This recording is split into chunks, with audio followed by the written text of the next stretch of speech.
Well, she designed this place. I think it should be called Mrs. Claus's Village. Me too. Well, I never thought of that. Of course you didn't. I mean, I did discover it and the elves built it, but I don't know. It's been called Santa's Village for over 1,000 years. It might be time for a change. Oh, look who's a movie star. Hi everyone, I'm Dom Griffin. I'm a film critic and you're watching the Armchair Auteur. This is an ongoing video series I do. We talk about new movies, old movies, screenplay analysis, that sort of thing. So if you like movies and film culture and to see people pick it apart, please consider subscribing. Today we're going to be talking about the Christmas Chronicles Part 2, the sequel to the hit Netflix film The Christmas Chronicles, starring Kurt Russell as Santa Claus and his wife Goldie Hawn as Mrs. Claus. If you've not seen the original Christmas Chronicles, it's a real blast. It's on Netflix still. In the description below, I'll put a link to the review that I wrote about it when it came out. It's a really, really fun movie. The first Christmas Chronicles was about the jaded teenage Teddy and his idealistic babysitter Kate dealing with the death of their father and thus the near death of their love for Christmas. Teddy and Kate tried to catch Santa on videotape, were successful, stowed away in his sleigh, and almost prevented him from completing his yearly duties. The last time Santa failed at Christmas, the Dark Ages happened, so the kids helped him deliver gifts and rekindle their love for the holiday. It was a really sweet and fun movie, made all the better by the fact that Kurt Russell is playing jolly old Saint Nick, and it's perfect stunt casting. Well, now we have a sequel with producer Chris Columbus, who knows a thing or two about Christmas movies, stepping into the director's chair, along with the first film's closing cameo, Goldie Hawn, returning as Miss Claus in an expanded role. This time around, the film's leading paradigm shifts. Now, Kate is a teenager, and her older brother has adapted to the changes in their family, but she stubbornly isn't ready to accept the new status quo. Teddy and Kate's mother has a new boyfriend, played by Tyrese, and he's taken the whole family, alongside his son Jack, the adorable kid from the Terrible Witches remake, to the Bahamas. And Kate can't accept a Christmas with no snow, or her mother happy with a new man. It's kind of funny that Tyrese went from being Jody to Melvin. Mom! Kate tries to run away to the North Pole to reunite with Santa, but finds herself stuck with her estranged new brother caught up in the schemes of Belsnickel, the film's villain, played by the kid from Deadpool 2 and Hunt for the Wilder People. Belsnickel's beef is actually pretty close to the plot of Jingle Jangle, where the hero's apprentice turns on him out of jealousy and frustration.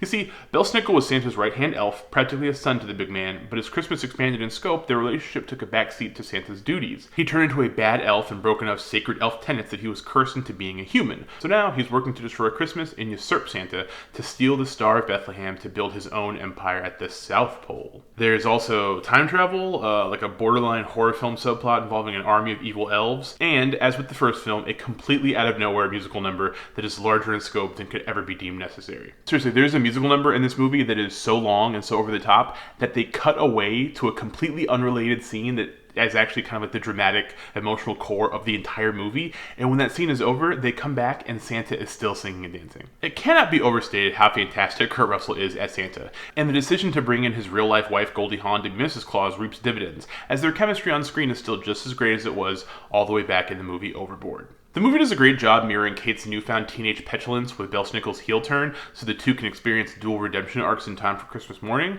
But I have to acknowledge that while the sequel is nearly as fun as the first film, it falls a little short by spending so much time at the North Pole, filling in Santa's origin and establishing Belsnickel's backstory. There's just this giant chunk of the movie devoted to showing off the creepy CGI elves and all the extravagant Yuletide ephemera that makes up Santa's home. It's going to be total catnip for kids, obviously, and for the money, it is some of the best kid movie spectacles since the imaginary food fight scene from Hook, but it definitely affects the film's pacing and keeps us away from the best stuff from the first film. All the moments of Santa interacting with regular humans who just cannot believe their eyes. That said, it's actually like a really solid family film. I was amazed they managed to keep everything that worked from the first movie without having to needlessly repeat it, but there are still parts of that first movie I wish they could have reproduced in a way that would have, I don't know, appeased me specifically. But of all the different Christmas movies that are hitting streaming services throughout this month and next month, I can pretty safely say that Christmas Chronicles Part 2 is probably going to be the best one that you, as a grown person, can sit through with kids. Honestly, I think they could just keep making these every year until Kurt Russell doesn't want to anymore. These movies have all the necessary elements to be good Christmas movies. They have fun,